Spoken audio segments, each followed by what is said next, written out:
آج ہم جس جگہ کی زیارت آپ کو کروا رہے ہیں وہ حضرت علی کی بیٹی رقیہ بنت علی، مسلم بن عقیل کی زوجہ اور حضرت عباس علمدار کی بہن ہے۔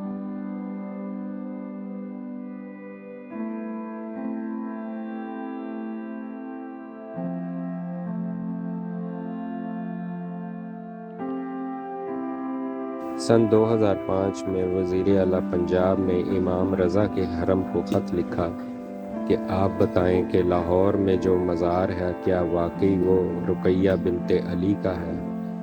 تو وہاں سے جواب آیا، تاریخ کے حوالے سے ثابت ہوتا ہے کہ یہ رقیہ بنت علی اور ان کے ساتھ ان کی کنیزیں لاہور میں مدفون۔ حضرت داتا گنج بخش علی حجویری فرماتے ہیں کہ میں نے 7 سال اس حرم سے جو فیض حاصل کیا وہ میں بیان نہیں کر سکتا۔ تاریخ میں ہے کہ حضرت داتا گنج بخش اس مزار اقدس پر جاروب کشی کا فریضہ انجام دیتے تھے اور اس میں بہت فخر محسوس کرتے تھے۔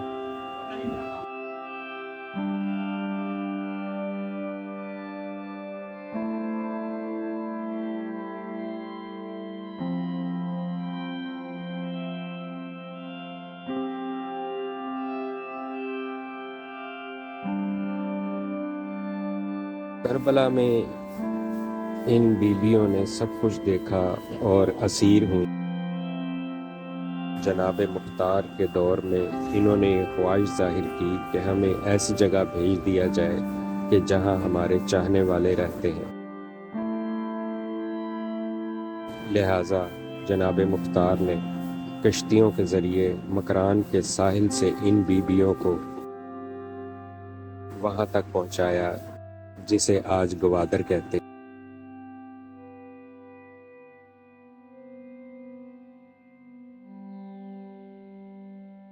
وہاں سے یہ ساحل سندھ میں داخل ہوئی۔ اس وقت سندھ ملتان اور لاہور تک مانا جاتا تھا۔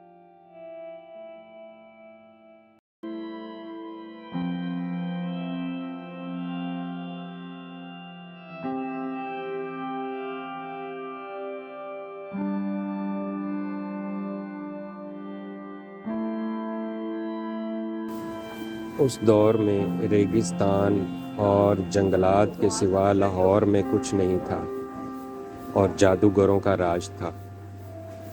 اس وقت ایک ہندو برسر اقتدار تھا۔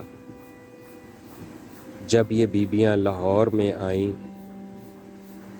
تو تمام مندروں کے بت گر گئے۔ ہندوؤں نے اس پر بہت شور شرابہ کیا اور سردار کے پاس شکایت کے لیے پہنچے۔ ہندو سردار نے اپنے بیٹے کو بھیجا کہ جاؤ دیکھو کہ یہ کیوں ہوا ہے، تو پتہ چلا کہ کچھ پردیسی آئے ہیں، تب سے ایسا ہوا ہے۔ جب ہندو سردار کا بیٹا راج کمار وہاں آیا تو دیکھا کہ کچھ بیبیاں اپنے چہرے چادروں سے چھپائے ہوئے ایک ٹیلے پر بیٹھی ہیں۔ اس نے کہا کہ آپ دربار میں چلیں، قید کر کے آپ کو لے جایا جائے گا۔ تو تب بی بی رقیہ نے اس ہندو شہزادے کی طرف مخاطب ہو کر کہا کہ ہم کو نقصان پہنچانے نہیں آئے، ہم یہاں کربلا سے یہاں تک پناہ لینے کے طور پر پہنچی ہیں اور ہم کسی کو نقصان نہیں پہنچائیں گی۔ اگر آپ کو اس میں کوئی پریشانی ہے تو ہم واپس چلی جاتی ہیں۔ وہ ہرگز نہ مانا اور اس نے کہا کہ اگر آپ خود نہیں جائیں گی تو آپ کو قید کر کے دربار لے جایا جائے گا۔ تب بی بی رقیہ نے غصے سے اس شہزادے کو دیکھا تو وہ بے ہوش ہو گیا۔ جب ہوش میں آیا تو بیوی کے قدموں میں گر کر معافی مانگنے لگا اور واپس چلا گیا۔ اس پر ہندوؤں نے احتجاجاً ان بیویوں کو تنگ کرنے کا سلسلہ شروع کر دیا، تب بی بی پاک نے اللہ کے حضور یہ دعا فرمائی کہ ہمیں ان سے بچایا جائے اور ہمارے عزتوں کو محفوظ رکھا جائے۔ زمین پھٹی اور تمام بیویاں زمین میں سما گئیں، اور تمام بیویوں کی قبروں کے باہر ان کی چادروں کے کونے رہ گئے، نشان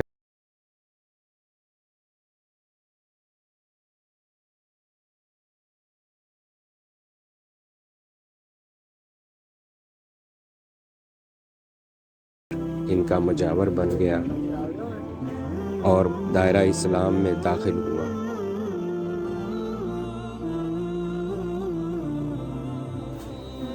اس ہندو شہزادے نے جب آپ کی قبروں پر مجاوری کی تو وہ دائرہ اسلام میں داخل ہو گیا اور ان کا نام عبداللہ رکھا گیا۔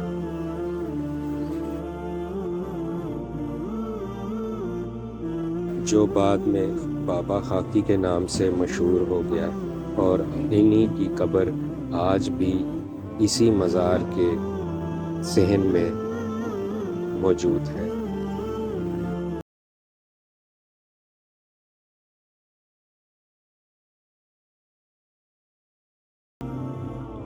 بر صغیر میں ہندو بادشاہوں کے بعد جب مسلمانوں کی حکومت آ گئی تو حکومتیں بدلتی رہیں، ادوار بدلتے رہے، لیکن بی بی پاک کے روضے پر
اس کے بعد موجود مزار کے باقی قبروں کا اضافہ وقت کے ساتھ ساتھ ہوتا رہا اور کافی عرصہ تک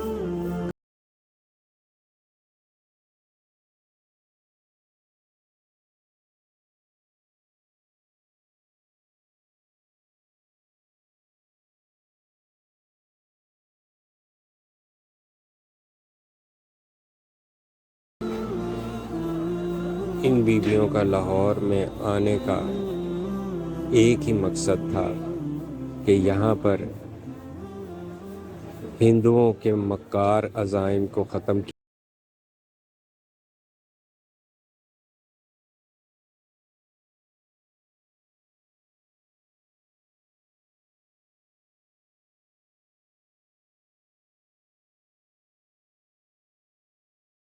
ان بیویوں کا لاہور میں آنا حکم الہی تھا کہ یہاں پر بھی دین اسلام کی اشاعت کی جائے اور حق و باطل کا فرق بتایا جائے اور امام کی قربانی کا پیغام یہاں تک بھی پہنچایا جائے۔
اگر آپ لاہور یا پاکستان کے کسی بھی شہر کی کوئی ڈاکومنٹری یا کسی مزار کی زیارت کرنا چاہیں یا ان کی معلومات حاصل کرنا چاہیں تو ہم سے کمنٹ سیکشن میں ضرور بتایا کریں.